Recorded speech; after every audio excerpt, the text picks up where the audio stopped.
The data center industry is moving faster than ever, and behind the scenes, some seriously smart people are making it all happen. Welcome to the Inside Data Center podcast, where we dive into the stories, insights, and innovations driving real change across the industry. From hyperscale campuses to game-changing technologies, we're talking to the people shaping the future of digital infrastructure. Whether you live and breathe data centers or just want to understand what's powering our connected world, you're in the right place. Hello and welcome to the Inside Data Center podcast hosted by Andy Davis, and I'm your co-host today. My name is Pieter Schaap. We have some amazing guests here at the table, but before we go there, let's talk to Andy. We're here at KickStart. What is your news of the day? Back again, 2026 this time. Say 12 months since we last did this, and what a year. That's all I'd say. What a crazy year it's been. Big news of the day, read this morning that KKR and Singtel have acquired the remaining 80% of STT Global Data Centers in Singapore. So another, again, more M&A activity, another big deal. The money keeps on flowing. Singapore expanding their global footprint again. So let's go to our guests. We have Dr. Béla Waldhauser. Béla, you want to introduce yourself briefly? Sure. I'm Béla Waldhauser, Managing Director, Telehouse Germany. Still, I have to say, because I'm going to retire in 8 weeks. But I will stay in the industry, which I am in for 25 years now. Thank you. And last year we celebrated your 25th year as a managing director in the industry. So exactly, we're happy that you're still going to play an important part in the and I will celebrate the 30th and the 35th as well. And this year we're celebrating your retirement. Yeah. Next year, we've got to find something to celebrate next year. And then Konstantin Hartmann. Konstantin, you want to introduce yourself? Sure. Well, I can't bring the 25 years that Béla brings to the table, but I start off with 10 years now in the industry. I'm Konstantin Hartmann. I'm the Managing Director for EMEA and Americas for NTT Global Data Centers. Welcome. Great to have you here on the podcast. And let's start with an opening question here. Konstantin, what is your view on the German market? Because you have been global, you have been in Americas, you've been in EMEA, but then Germany is still one of the powerhouses, but in the shifting landscape towards AI, we see a lot more high density popping up. What is the role that Germany will play there? Are we staying at an enterprise, cloud, hyperscale level, or is Germany moving into the AI space as well? It's super exciting. And I think, obviously, for Béla and myself, Germany is always our home turf. We are both Frankfurt-based. We know the Frankfurt market in and out, and we know what's going on in Germany. So I think what we've seen actually the last years was always that Germany became, besides London, the second powerhouse in the region, so for all of Europe. And actually, what we saw there was there's a lot of obviously hyperscale demand in that market, but there's also a lot of enterprise demand. And with the latest kind of geopolitical changes that we're seeing coming on, actually the competition around data center space and what is required and the different companies that are moving in that industry are just expanding, are just becoming more and more, and just there are new solutions that are going to be rolled out. And then AI is the next tripping point in this, where AI solutions are going to play a massive role also for Germany. But we also have to admit, when it comes to Germany, probably that the biggest challenge for that market will be the power costs when it comes to AI solutions. And I think really that's something that Béla and I are speaking a lot about to different politicians, to the industry, so that there are certain changes that have to be done in the future if Germany wants to play an important part in the AI race in the future. And besides power costs, it's the availability of power itself. That's right. Because this is the major issue in the Frankfurt Rhine-Main area. We should not talk about Frankfurt because some people think it's the city of Frankfurt, which is much too small. It's the whole Rhine-Main area, and we are talking not only about a radius of 20-30 kilometers. I mean, NTT just announced a new data center campus with nearly 500 megawatt, Konstantin? That's right. In Nierstein, which is how many kilometers away? Well, I would say it's about 40 to 50 kilometers. So for our American friends, to like 20 or 30 miles away. Well, you see that a lot, right? Hanau, Erlensee, everybody's moving outside, new availability zones are being created. I do still think, though, that if you look at Hanau or Landstrasse, there's not going to be any AI deployments there. First of all, no power. Second of all, the cloud and the enterprise demand is so high that you can make better money there, and the AI players will go elsewhere. Is there any concern that AI will focus too much on Southern Europe and the Nordics, and that Germany will not play an important role in there? Or is there also a push from government perspective to say, no, we want to also include the neoscalers in our ecosystem here? Béla, maybe your thoughts on that. There is not only one AI. I mean, if we're talking about training the large language models, then we go there where the power cost is low, which means Nordics. And I have been 2 years ago at a conference in Reykjavik, and we're talking to all the Nordic guys. They have 60-70% of their demand is for high performance computing, AI, liquid cooled, you name it, which we don't see so much in Germany or surrounding markets. But AI is inference as well. And for inference, a latency to northern Norway is simply not possible. So we need to come closer to the customer, which means we will have AI nearby, and not only Frankfurt Rhine-Main, which will be the starting point, but also in the various regions. So we'll see much more business coming. Ask anybody here whether they're using AI. The answer will be, I bet, 80% at least. I think you're seeing similar in the UK market with the inference. So I was speaking to a fund this week around, they've got 4 or 5 sites in regional cities in the UK, and they're looking at that market. So 20 to 40 megawatt sites, not your 2, 3, 4, 500 megawatt sites, not the training for inference. So you're definitely starting to see a shift towards that. And I guess that applies to most of the flat markets, doesn't it? That's kind of where it sits in that AI space. I guess these markets are just too expensive just to run them with large language models. So running them there would be just too expensive. You do it somewhere else, you do it in the Nordics, you do it in the US or somewhere, and do the training there. But as Béla said, is the AI inference, that is what's going to boost also the German market. We're here in Amsterdam. Right. I do see some differences between the German market and the Dutch market, and it would be good to have your perspective on that as well, to give you to paint you a little picture and give you some backdrop here. We have been facing some challenges in the Netherlands around expansions, with massive net congestion, and things have come to a grinding halt. But slowly and steadily, you see that new government, we're embracing the change, we're embracing the digital infrastructure, new projects coming up, things are brewing below the radar. We're seeing data centers taking a different position in the ecosystem in the Netherlands to help with net congestion challenges and whatnot. What's your view, the difference between the Netherlands and Germany? You remember, you're in the Netherlands. Yes, first of all, I think politicians are the same everywhere. And Konstantin and I we did work heavily on educating politicians about the importance of digital infrastructure. I cannot tell you how often I've heard, Béla, what do you want with your data centers? We put all our data into the cloud. I mean, guys, they even don't understand that the cloud needs a data center, or AI needs a data center, or you name it. So this is number one. In Germany, I can tell they understood it, in the Netherlands as well. Slowly they understood it. But still, they don't understand the influence on all other industries. Give me one example, one industry which does not rely on digital infrastructure. Only one. In the past, I've mentioned the fast food next door. But now they're using digital infrastructure as well in order to sell their goods via Uber Eats and you name it. So there's no industry which is not relying on digital infrastructure. And the people need to understand that. And any main differences that you see between the Netherlands and Germany at the moment? I think that you have more issues with the power grid than we have. In principle, all the power grid providers, whether it's the Netherlands or Germany or anywhere else, are not used to our speed in the digital infrastructure. They're not used to react in 2 or 3 years. They think about 10, 15 years and longer.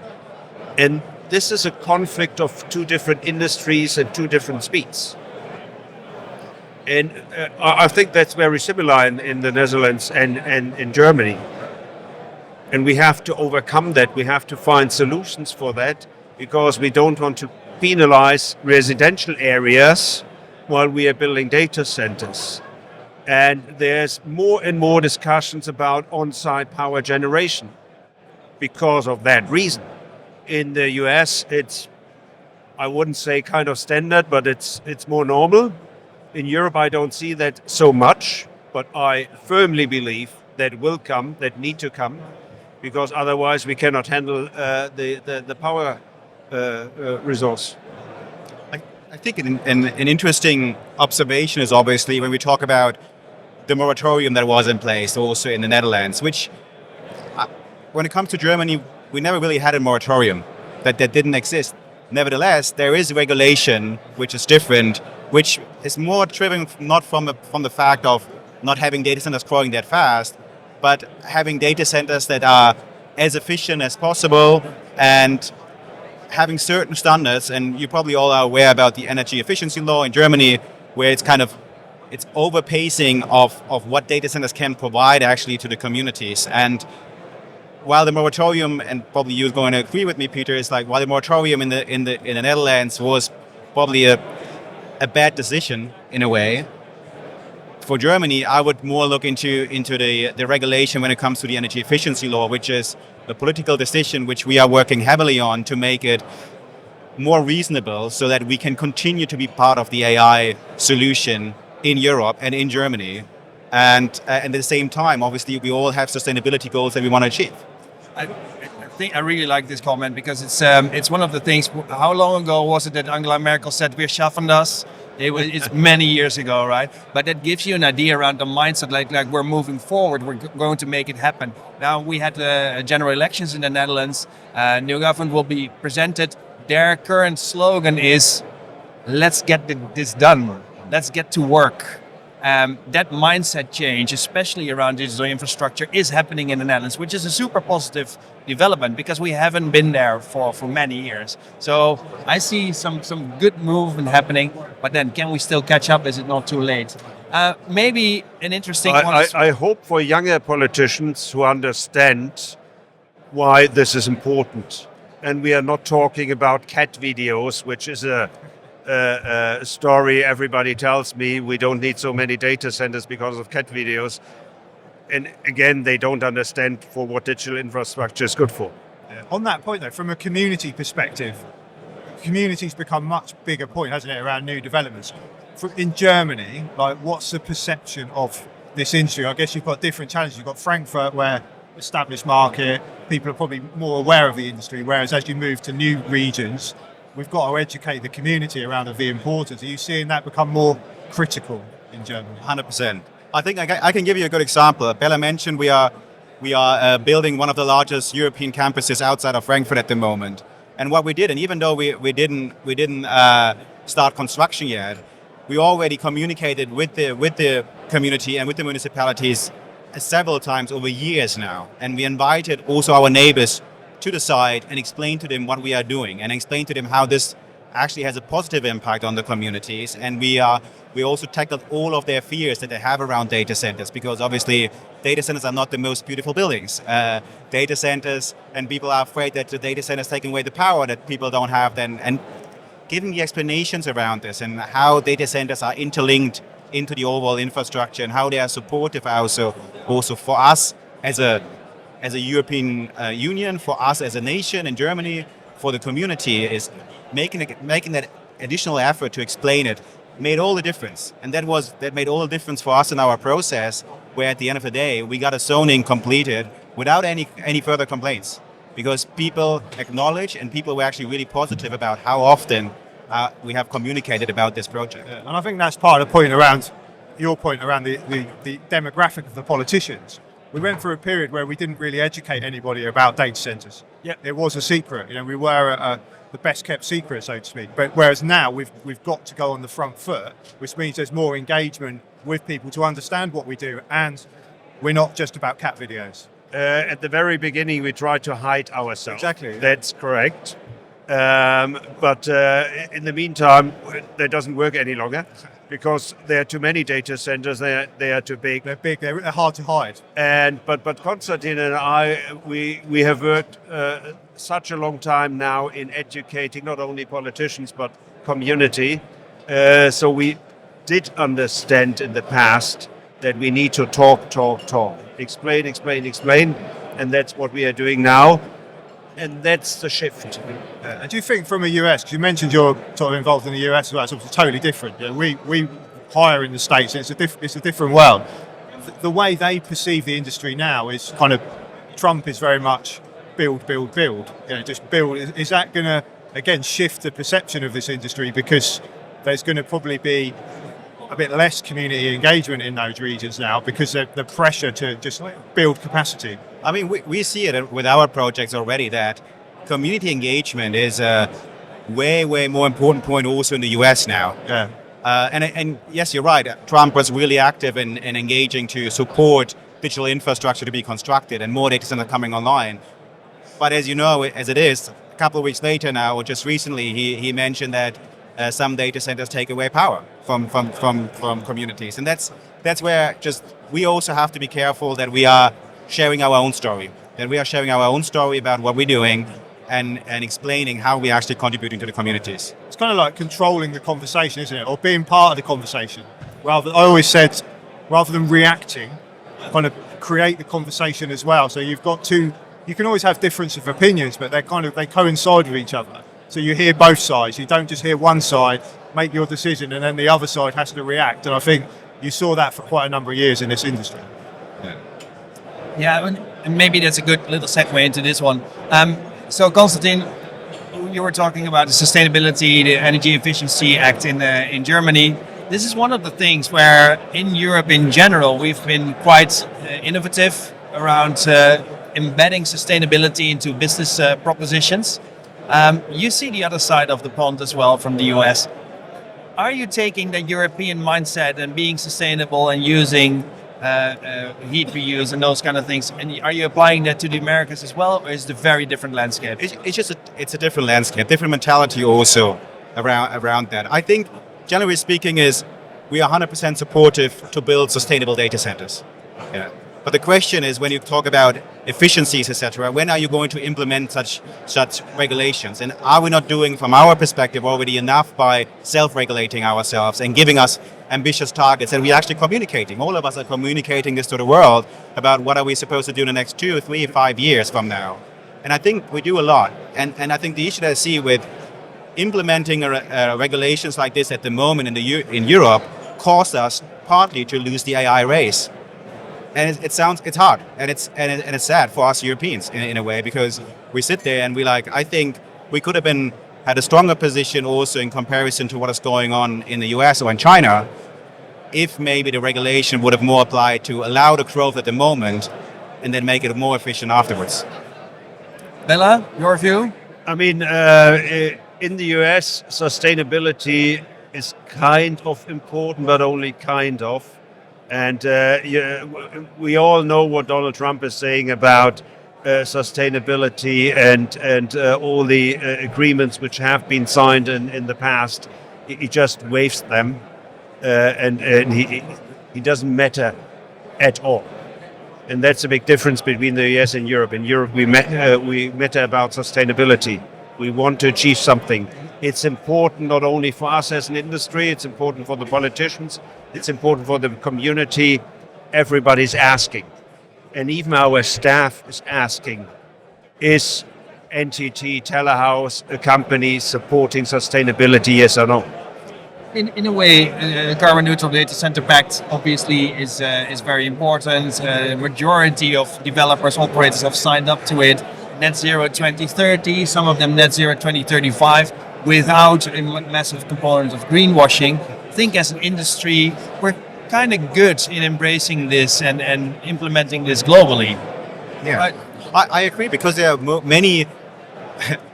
The thing at the end of, obviously at the end of the day, we are businesses, and we have also commercial mindset in our business. But most of the time, our sustainability targets and our commercial targets are pretty synced, because I can invest into PPAs, which actually also helps me maybe to reduce my power prices.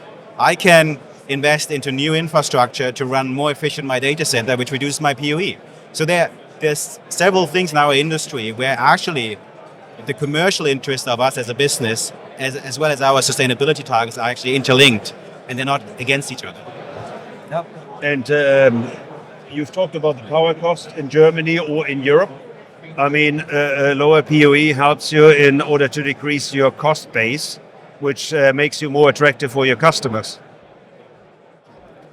Making sustainability affordable, right, Andy? That's it. And one point on that is the neo-cloud world. So you're seeing the neo-cloud come in and build data centers, as a loose term, at ridiculous speed, ridiculous scale. Kind of, you could argue that sustainability is not as important in these facilities. Will they impact again the perception of the industry? Will they have an impact on how we build? What's your view on that? The neo-cloud space, and it is mainly US as well, isn't it? Where you see, obviously, you've got N-Scale in Norway and the like, but the US, the scale, the speed that they are building these facilities is off the charts. It is. And I think the interesting, if we talk about neo-clouds in Europe, for example, I think what they have done is they consumed capacity that nobody was interested before. So capacity that was in the market already, that was sitting there, maybe in locations which weren't ideal, but they were available within the next 6, 12, 18 months. Yeah. And obviously, we don't see them so much into prime tier 1 markets because, first of all, it's too expensive, but also they are, for providers like us, there are more alternatives of clients that want to have that capacity from a hyperscale as well from an enterprise perspective. So I think for them, speed is everything, and therefore that speed also translates into their construction capabilities, where they say, I don't need a data center in 24 months from now. I need it actually in 6 months. If you can construct in 12 months, that's the maximum what I can give to you. And so they come up with totally new ideas about how to construct these data centers. The only question that I have, and that comes back to our European mindset, is about how sustainable are these data centers in the long term? Are they still going to be around in 10 years, or are they crashing down after 10 years? Yeah, I think that's the billion-dollar question, isn't it? What happens next? Come back in 5 years and find out. What happens next? Maybe it's a good one. Béla, see yourself in 5 years from now. We're here back at the table. What will have changed? What does the industry look like? And where do you see yourself? Let me talk first of all about the important things, not about me. In 5 years from now on, we will see much more liquid cooling, for sure. At the moment, I don't see much requests for liquid cooling, to be honest, whether it's direct to chip or immersion. I mean, the new normal is between 10 and 15 kW per rack, but this is usually air-cooled. So I'm looking forward for more liquid cooling for more standardized solution. I'm looking forward as a sustainability guy for more usage of waste heat. And I believe there will be a wide spread of different data centers. The low density for the enterprise, still air-cooled.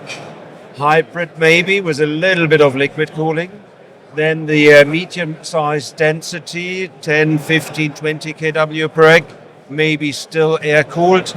And then the real HPC AI data centers, only liquid-cooled, nothing else. And hopefully higher temperatures, which again then is more sustainability and provides you a higher waste heat temperature. And I'm happy to sit here in 5 years and talking about what will happen in the next 5 years. Konstantin, in 5 years from now, so you're now leading EMEA already for some time. In the interim, also for the Americas, is APAC next for you? Are you taking over the whole business? That's a good question. Maybe for next year. Maybe come back next year and sit down and we'll talk a little bit about it. Reveal all next year. That's right. So, but I mean, Béla gave you the perfect answer when it comes to the data center infrastructure.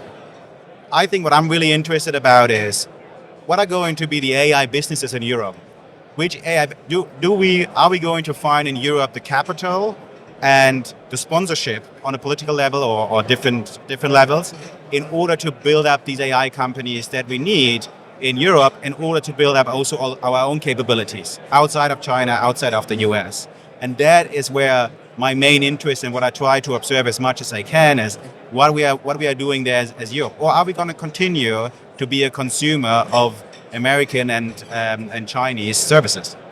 Is there a world in 5 years' time where we say data sovereign doesn't mean it's in a country, but is in Europe? We see it as a European Union where we can help each other accelerate. It's not forgetting all these countries as a silo, needing to invest hundreds of millions of euro, dollars, pounds, whatnot, to set up AI gigafactories. It's not easy. If we combine forces, maybe there's a road to success that is a little bit easier to walk, right? I would absolutely support that. I would love that if we come closer together in Europe and actually work across borders in order to think about how does our European AI footprint going to look like in the future. And I think that is there are several thoughts around that and how we can implement it, but I think we are not there yet. And I think we have to really think about is we need to work and take down borders as we have at the moment in our mind in order to achieve that.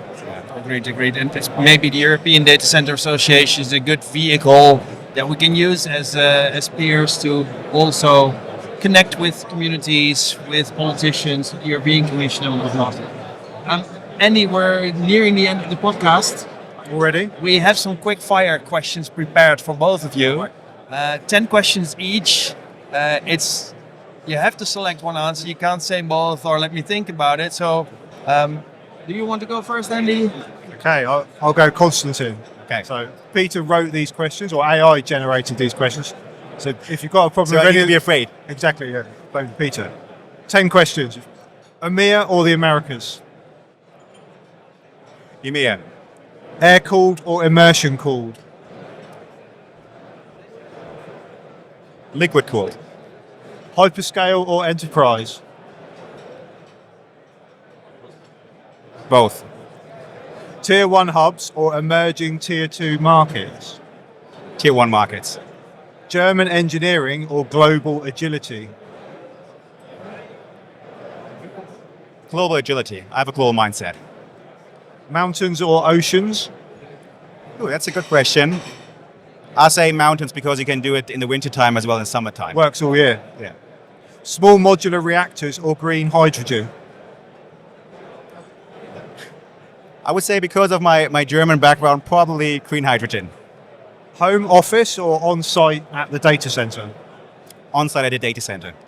Gigawatt scale or megawatt precision? Both.